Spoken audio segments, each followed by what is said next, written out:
नमस्कार दोस्तों, स्वागत है आपका हमारे YouTube channel daily GK dose में।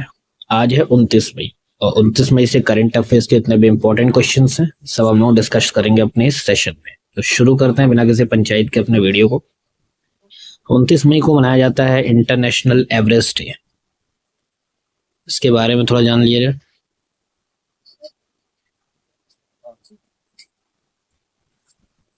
अंतर्राष्ट्रीय एवरेस्ट दिवस हर साल 29 मई को मनाया जाता है, जो कि 1953 में सर एडमंड हिलेरी, जो कि न्यूजीलैंड के थे, और तेंजिंग नोरगे शेरपा, जो नेपाल के थे, इनके द्वारा दुनिया की सबसे ऊंची चोटी माउंट एवरेस्ट की पहली सफल चढ़ाई की याद में मनाया जाता है।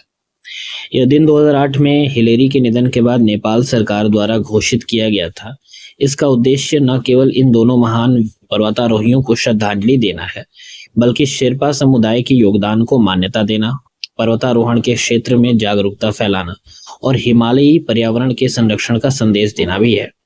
इस दिन नेपाल में रैलियां, श्रद्धांजलि कार्यक्रम, सांस्कृतिक आयोजन और दुनिया की सबसे ऊंचाई पर दौड़ी जाने वाली तेंजिंग हिलेरी एवरेस्ट मैराथन आयोजित की जाती है। यह दिन साहस, मेहनत और टीम वर्क की मिसाल है, जो दुनिया भर के पर्वतारोहियों और रोमांच प्रेमियों के लिए प्रेरणा का स्रोत बना हुआ है। अब चलते हैं अपने पहले क्वेश्चन की तरफ। पहला क्वेश्चन है, Who won the 2025 Monaco grand prix held on May 25? 25 मई को आयोजित 2025 मोनाको ग्रैंड प्री किसने जीती है? ऑप्शन है आपके चार्ल्स लेक्लर्क, मैक्स वर्स्टप्पन या लॉन्डो नॉरिस या ऑस्कर पियास्त्री। तो 25 मई को आयोजित 2025 Monaco Grand Prix Lando Norris ने जीता है। तो ऑप्शन नंबर सी करेक्ट हो जाएगा इस क्वेश्चन का। ये है लैंडो नॉरिस। लैंडो नॉरिस ने पोल पोजीशन से शुरुआत करके शानदार जीत दर्ज की है। उन्होंने फेरारी के चार्ल्स लेक्लर और टीममेट ऑस्कर पियास्त्री को पीछे छोड़ा। यह उनके सीजन की दूसरी जीत है, जिससे चैंपियनशिप की दौड़ और कड़ी हो गई है। नेक्स्ट क्वेश्चन है, how many times has Kami Rita Sherpa climbed Mount Everest as of May 27, 2025? 27 मई 2025 तक कामी रीता शेरपा ने माउंट एवरेस्ट कितनी बार फतह किया है? ऑप्शन है आपके 28 बार, 30 बार, 31 बार या 29 बार। भाई कामी रीता शेरपा, इन्होंने 27 मई 2025 तक माउंट एवरेस्ट पर 31 बार चढ़ाई कर ली है। तो ऑप्शन नंबर सी करेक्ट हो जाएगा। कामी रीता शेरपा ने 31वीं बार माउंट एवरेस्ट पर चढ़ाई पूरी की। यह उनकी अपनी ही 30 बार चढ़ाई की पिछली विश्व रिकॉर्ड को तोड़ता है। उन्होंने 22 सदस्यीय भारतीय सेना दल का नेतृत्व करते हुए यह उपलब्धि हासिल की। अगला सवाल है, from May 2025, how many days of visa-free entry is allowed for eligible Indian tourists visiting the Philippines? मई 2025 से फिलीपींस भारतीय पर्यटकों को कितने दिनों की वीजा फ्री एंट्री दे रहा है? ऑप्शन है आपके 7 और 21 दिन, 10 और 28 दिन, 14 और 30 दिन या 15 और 60 दिन। तो फिलीपींस जो है भारतीय पर्यटकों को 14 और 30 दिन की वीजा फ्री एंट्री दे रहा है। तो ऑप्शन नंबर सी करेक्ट हो जाएगा इस क्वेश्चन का। मई 2025 से पात्र भारतीय नागरिकों को 14 या 30 दिनों की वीजा फ्री एंट्री दी जा रही है। 14 दिन की एंट्री केवल पर्यटन यानी कि टूरिज्म के लिए है, जो न एक्सटेंड हो सकती है और न ही किसी अन्य वीजा में बदली जा सकती है। यह सुविधा मुख्य हवाई अड्डों, समुद्री बंदरगाहों और क्रूज टर्मिनलों से प्रवेश पर लागू होगी। नेक्स्ट क्वेश्चन है, where was India's first indigenously built 9000 horse power electric locomotive launch? Bharat का पहला स्वदेशी 9000 हॉर्स पावर इलेक्ट्रिक लोकोमोटिव कहाँ लॉन्च किया गया है? ऑप्शन है आपके वाराणसी, दाहोद, चेन्नई या भोपाल।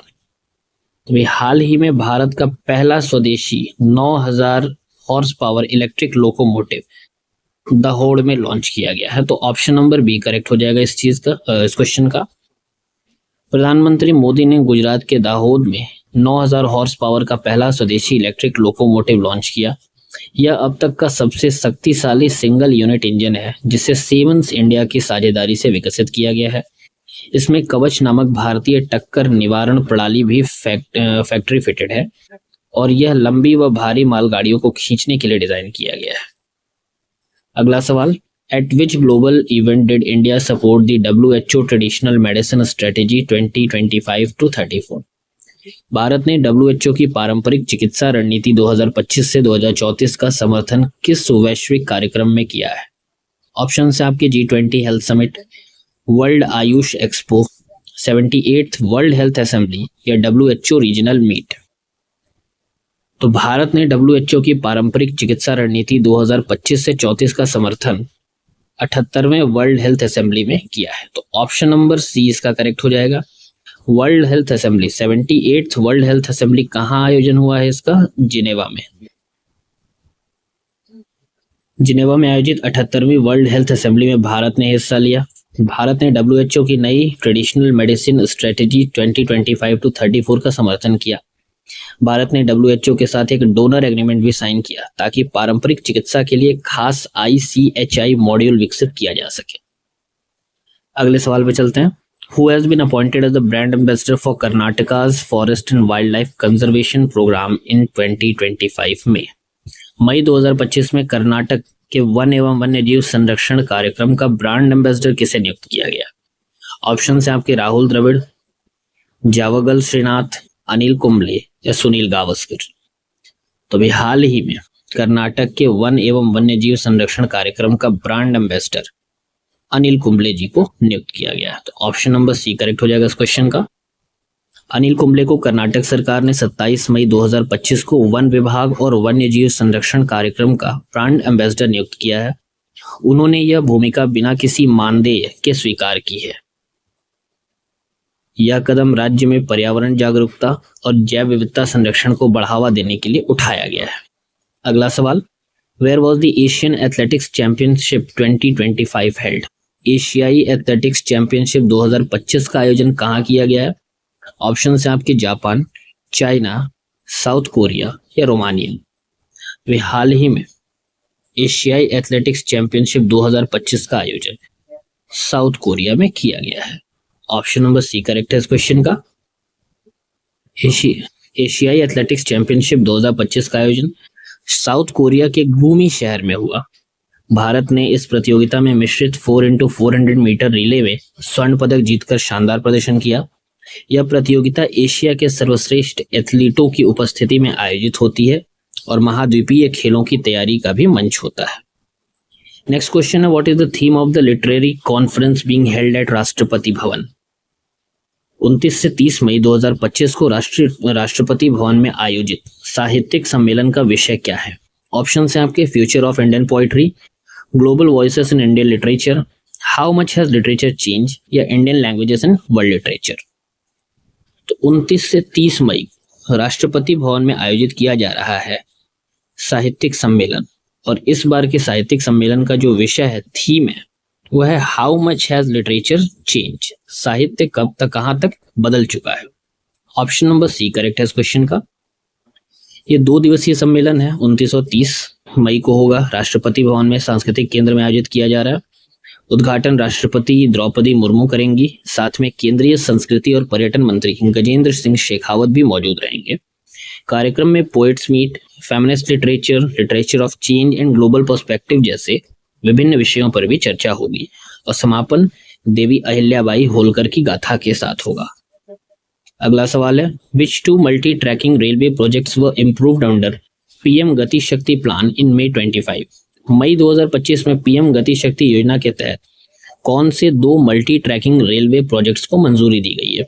ऑप्शन है आपके पुणे और नासिक, भोपाल इंदौर, रतलाम नगदा और वर्धा बल्हार शाह, दिल्ली जयपुर और मुंबई अहमदाबाद, वाराणसी प्रयागराज और पटना गया। मई 2025 में पीएम गति शक्ति योजना के तहत रतलाम नगदा और वर्धा बल्हार शाह, इन 2 मल्टी ट्रैकिंग रेलवे प्रोजेक्ट्स को मंजूरी दिया गया है। तो ऑप्शन नंबर बी करेक्ट हो जाएगा इस क्वेश्चन का। प्रधानमंत्री की अध्यक्षता वाली आर्थिक मामलों की कैबिनेट समिति ने 2 मल्टी ट्रैकिंग प्रोजेक्ट को मंजूरी दी है। रतलाम नागदा 3री और 4थी लाइन के लिए, वर्धा बल्हार शाह 4थी लाइन के लिए। इन परियोजनाओं की अनुमानित लागत लगभग 3,399 करोड़ और इन्हें 2029 से 30 तक पूरा किया जाएगा। अगला सवाल और लास्ट क्वेश्चन है हमारे सेशन का, Which airport terminal will be connected by the proposed metro line extension from AeroCity as per the 94th NPG meeting? 94वीं नेटवर्क प्लानिंग ग्रुप यानी कि एनपीजी बैठक के अनुसार एरोसिटी से प्रस्तावित मेट्रो विस्तार किस हवाई अड्डा टर्मिनल को जोड़ेगा? ऑप्शन है आपके IGI terminal 3, IGD terminal 1, Noida international airport, Rajiv Gandhi international airport. तो करेक्ट आंसर हो जाएगा आपका option number B, IGD terminal 1। Network planning group की 94वीं बैठक में कुल 5 इंफ्रास्ट्रक्चर प्रोजेक्ट्स का मूल्यांकन किया गया। इसमें एरोसिटी से इंदिरा गांधी डोमेस्टिक टर्मिनल तक 2.10 किलोमीटर अंडरग्राउंड मेट्रो लाइन विस्तार शामिल है। यह विस्तार फरीदाबाद, तुगलकाबाद, साकेत, वसंत कुंज आदि क्षेत्रों में यात्रियों को एयरपोर्ट से बेहतर कनेक्टिविटी देगा। तो ये थे हमारे आज के टॉप 10 करंट अफेयर्स। उम्मीद करता हूँ सेशन आपको अच्छा लगेगा और जुड़े रहिएगा हमारे साथ ऐसे ही पर डे के करंट अफेयर्स के लिए। तो हर एग्जाम के लिए काफ़ी यूजफुल है और कोशिश मेरा रहता है कि एग्जाम ओरिएंटेड ही बनाऊं ताकि उस पैटर्न पे आप लोगों को दिक्कत उस समय ना हो जिस समय आप लोग एग्जाम में देने बैठे पेपर। तब तक के लिए पढ़ाई करिए और कोशिश करिएगा लाइक करने का, शेयर करने का और सब्सक्राइब करने का। धन्यवाद।